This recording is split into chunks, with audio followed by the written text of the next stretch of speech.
যখন কোনো কিছু দিয়ে ভাত খেতে ভালো লাগে না তখন আলুর এই রেসিপিটি ট্রাই করতে পারেন। ভীষণ ভালো লাগে খেতে। আর ঘরে থাকা মাত্র কয়েকটি উপকরণ দিয়েই শুধুমাত্র 10 মিনিটের মধ্যেই কিন্তু এই রেসিপিটি বানিয়ে নিতে পারবেন।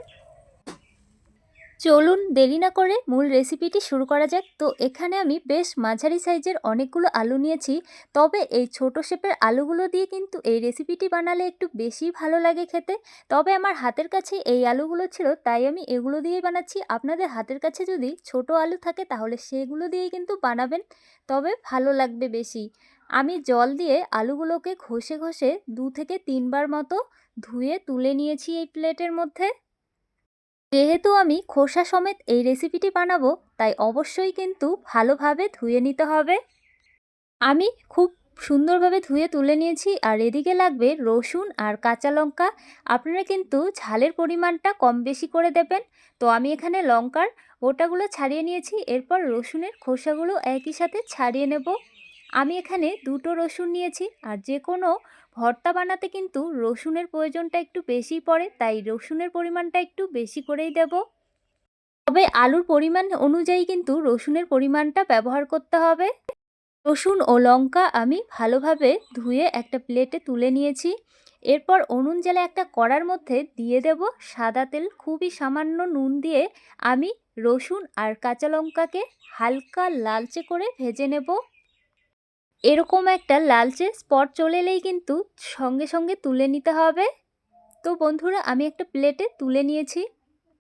এর থেকে কিন্তু বেশি ভাজতে যাবেন না, তাহলে রেসিপিটির কালার কিন্তু একদমই বাজে আসবে। সাইডে রেখে ওই কড়ার মধ্যে আমি আরও কিছুটা পরিমাণ তেল দিয়ে দিচ্ছি। আপনারা কিন্তু এই সাদা তেলের পরিবর্তে সর্ষের তেলেও করতে পারেন। তো সামান্য নুন দিয়ে আমি ধুয়ে রাখা আলুগুলো দিয়ে দেব।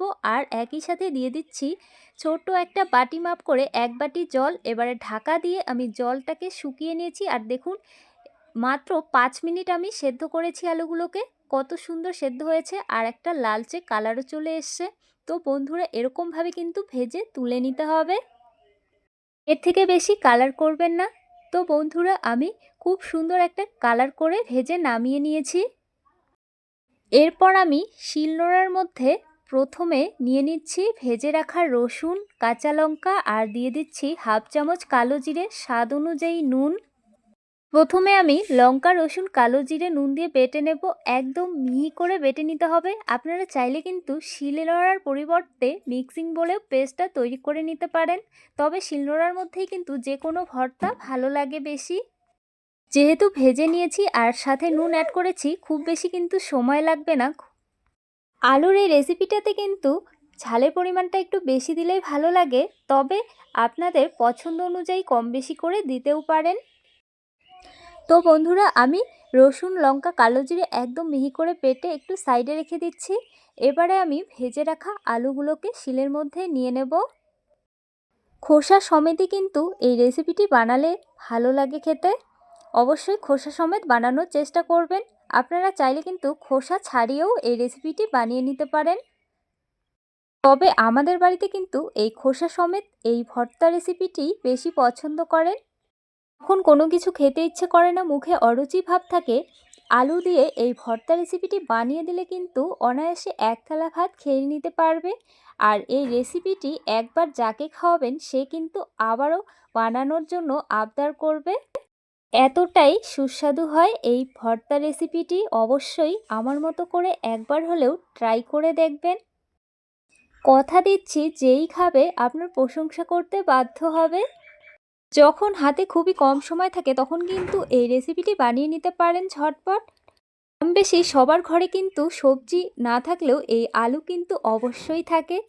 আলুগুলোকে আমি একদম মিহি করে বেটে নিয়েছি। এরপর লঙ্কা, রসুন বাটার সঙ্গে হাতে আমি একটু মিক্স করে নেব। আবারও একবার আমি বেটে নিচ্ছি একদম মিহি করে, যাতে করে লঙ্কা, রসুন, নুন সব কিছু পারফেক্ট হয়। তবে একটু টেস্ট করে নুনটা অবশ্যই অ্যাড করে দেবেন। ওপর থেকে একটু কাঁচা সর্ষের তেল দিয়ে দিচ্ছি। যেহেতু আমি সাদা তেলে এই আলুগুলো ভেজেছিলাম, তবে কাঁচা সর্ষের তেল দিলে কিন্তু একটু খেতে ভালো লাগবে বেশি। অবশ্যই সর্ষের তেলটা দেবেন।